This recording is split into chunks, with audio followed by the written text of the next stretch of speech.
আসসালামু আলাইকুম। সুপ্রিয় শিক্ষার্থী বন্ধুরা, আমরা গ্রামারের একটি গুরুত্বপূর্ণ আইটেম বা গুরুত্বপূর্ণ একটি টপিক নিয়ে আলোচনা করব, যেটার নাম হচ্ছে নাম্বার বা বচন। তাহলে নাম্বার বা বচন কি একটু আমরা জেনে নিই। নাম্বার বা বচন হচ্ছে গ্রামারের এমন একটা বিষয় যেটা নাউন বা প্রোনাউনের সংখ্যাকে নির্দেশ করে। অর্থাৎ কোনো নাউন বা প্রোনাউন সংখ্যায় এক নাকি একের অধিক, এইটা যেই গ্রামার বা যেই ব্যাকরণের যেখানে আলোচনা করা হয় সেটাই হচ্ছে নাম্বার বা বচন। তাহলে নাম্বার বা বচনের সংজ্ঞা দেখো। ইংরেজি ব্যাকরণে নাম্বার বা বচন হলো এমন একটি ব্যাকরণিক ধারণা যা শব্দের সংখ্যা নির্দেশ করে। এটি মূলত হচ্ছে দুই প্রকার, একটা হচ্ছে সিঙ্গুলার নাম্বার এবং আরেকটা হচ্ছে প্লুরাল নাম্বার। তাহলে সিঙ্গুলার নাম্বার কি? সিঙ্গুলার নাম্বার হচ্ছে একটি মাত্র ব্যক্তি, বস্তু বা ধারণাকে বোঝায়। সিঙ্গুলার নাম্বারে একটি মাত্র ব্যক্তি, বস্তু কিংবা ধারণাকে বোঝাবে। তাহলে বহুবচন কি তাহলে, বা প্লুরাল নাম্বার কি? এটা হচ্ছে একের অধিক, তার মানে সর্বনিম্ন দুইজন হতে হবে কিংবা দুইয়ের অধিক হতে হবে, একাধিক ব্যক্তি, বস্তু বা ধারণাকে বোঝায়। তাহলে সিঙ্গুলার নাম্বার হচ্ছে শুধুমাত্র একটি এবং কেবলমাত্র একটি ব্যক্তি, বস্তু কিংবা কোনো আইডিয়া বা ধারণাকে বোঝাবে। এবং বহুবচন বা প্লুরাল নাম্বারে কি হবে? এটা হবে একাধিক, অর্থাৎ একের অধিক ব্যক্তি, বস্তু বা ধারণাকে বোঝাবে। ঠিক আছে, তাহলে আমরা এখানে একটু দেখি যে সিঙ্গুলার নাম্বার থেকে প্লুরাল নাম্বারে রূপান্তরিত করার উপায় কী, কীভাবে আমরা রূপান্তর করতে পারি সিঙ্গুলার থেকে, অর্থাৎ এক বচন থেকে বহু বচনে। এখান থেকে একটা আইটেম, একটা গুরুত্বপূর্ণ বিষয় আমাদেরকে লক্ষ্য করতে হবে যে সিঙ্গুলার কোনগুলা এবং প্লুরাল কোনগুলা, এইগুলা আমরা এর ভেতর থেকে যেন চিনতে পারি। এই নিয়মগুলা পড়ার মাধ্যমে যেন আমরা বুঝতে পারি যে কোনগুলা সিঙ্গুলার এবং কোনগুলা প্লুরাল, এবং আমরা এটা যত বুঝতে পারি যে কিভাবে কোনো সিঙ্গুলার নাম্বারকে প্লুরাল নাম্বারে করা যায় এবং প্লুরাল থেকে সিঙ্গুলারে আমরা যেন বুঝতে পারি সহজে। তাহলে সব থেকে কমন যে নিয়মটা, সেটা হচ্ছে সিঙ্গুলার নাম্বারের শেষে এস যোগ করে দাও, সেটা প্লুরাল হয়ে যাবে। যেমন হচ্ছে বুক, এটার প্লুরাল হচ্ছে বুকস। পেন, প্লুরাল হচ্ছে পেন্স। তারপর যদি আরেকটা কমন যে নিয়মটা, সেটা হচ্ছে যদি শেষে S, S S, C H X, Z এইচ, এক্স, জেড এগুলো থাকে, তাহলে সেক্ষেত্রে সিঙ্গুলার নাউনের শেষে ই এস যোগ হয়, সিঙ্গুলার নাম্বারের শেষে ই এস যোগ হয়। যেমন বাস, এর এর শেষে কি আছে? বাস এর শেষে এস আছে। অর্থাৎ চ এর মতো যদি উচ্চারণটা হয়, তাহলে সেক্ষেত্রে এস যোগ করলে হবে না, সেক্ষেত্রে আমাদেরকে যোগ করতে হবে ই এস। ঠিক আছে, ওকে। যেমন বাস হবে কি? বাস এস, যেহেতু ওখানে এক্স স এর মতো উচ্চারণ হয়েছে। তারপরে বক্স, এটাও কিন্তু চ এর মতো উচ্চারণ হয়েছে। সো এক্ষেত্রেও আমরা এখানে ইএস এটাই যুক্ত করতে পারি বা যুক্ত করতে আমাদের হবে। তারপর ব্রাশ, ব্রাশ এটা স, স এর মতো উচ্চারণ হচ্ছে, এ কারণে এখানেও ইএস আমরা যোগ করেছি।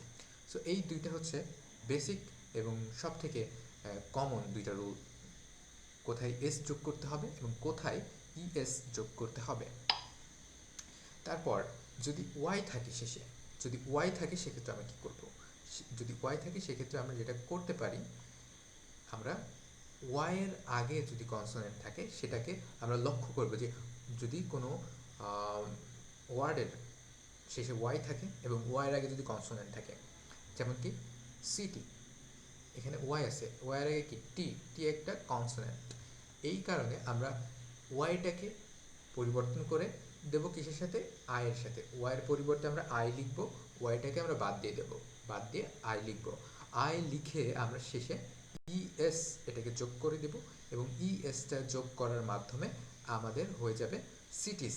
ঠিক আছে, তারপর হচ্ছে বেবি, এখানে ওয়াই আছে শেষে এবং তার আগে একটা কনসোনেন্ট বি আছে, এই কারণে আমরা বেবিস, এখানে ওয়াইয়ের পরিবর্তে আই দেব এবং শেষে ইএস আমরা যোগ করে দিব। আচ্ছা, তারপরেরটা কি? শেষে ওয়াই থাকলে, ওয়াইয়ের আগে যদি ওই যে কনসোনেন্টেরটা আমরা পড়লাম, যদি কনসোনেন্ট না থেকে যদি ভাওয়েল থাকে, সেক্ষেত্রে কি হবে? ভাওয়েল থাকলে আমরা আর কোনো পরিবর্তন করব না, ডাইরেক্ট কি লিখে দেব? ডাইরেক্ট কিন্তু আমরা এস লিখে দেব, তাহলেই হয়ে যাবে।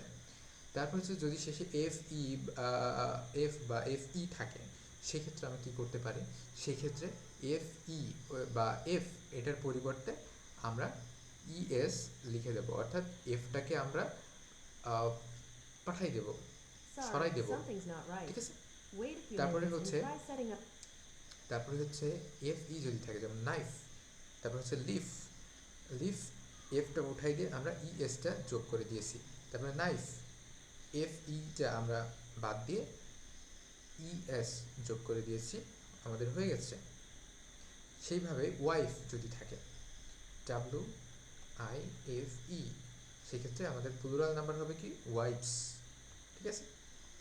আচ্ছা, এবার যদি অনিয়মিত প্লুরাল নাম্বার হয় বা ইররেগুলার প্লুরাল নাম্বার যদি আমাদের হয়, সেক্ষেত্রে আমরা কি করতে পারি। অনিয়মিত বলতে কি বোঝায়, এই ক্ষেত্রে আমাদের এস বা ইএস কোনোটাতে কোনো কাজ হবে না, আমাদের সম্পূর্ণ ফর্মটাকে, সম্পূর্ণ ওয়ার্ডটাকে আমাদের চেঞ্জ করে আমাদের সিঙ্গুলার থেকে প্লুরাল করতে হবে। যেমন কি, যেমন হচ্ছে চাইল্ড, এটা হচ্ছে সিঙ্গুলার নাম্বার এবং এর প্লুরাল নাম্বার হচ্ছে চিলড্রেন। তারপর হচ্ছে মাউস, এটা হচ্ছে সিঙ্গুলার নাম্বার, এর প্লুরাল নাম্বার হচ্ছে মাইস। ম্যান, এটা হচ্ছে সিঙ্গুলার নাম্বার, প্লুরাল নাম্বার হচ্ছে men. Women, women. Tooth, teeth. Foot, feet. Okay, so singular কোনগুলা, প্লুরাল কোনগুলা, এখান থেকে আমাদের চিনে রাখতে হবে।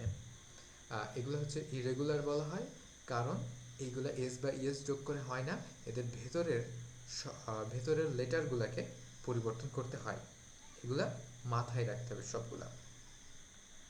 তারপর আমরা যদি দেখি, আচ্ছা যদি শেষে ও থাকে তাহলে কি হবে, ও থাকলে ইএস হয়, ও থাকলে শেষে কি হবে, ইএস যোগ করতে হবে। আবার কিছু ক্ষেত্রে এস যোগ করলেই হয়ে যাবে, যেমন হচ্ছে potato, potatoes, potatoes. Tomato, tomatoes. তারপরে ফটো, ফটোস। পিয়ানো, পিয়ানোস। ওকে, তারপরে আমাদের আছে অপরিবর্তিত প্লুরাল, অর্থাৎ সিঙ্গুলারও যা প্লুরালও তাই, এগুলো আমাদেরকে মনে রাখতে হবে। যেমন হচ্ছে শিপ, সিঙ্গুলার নাম্বার, এর প্লুরালও সেম। ডিয়ার, সিঙ্গুলারও যা প্লুরালও তাই। ফিশ, সিঙ্গুলারও যা প্লুরালও তাই। এবার কম্পাউন্ড নাউন, এটা কি আমাদেরকে বুঝতে হবে।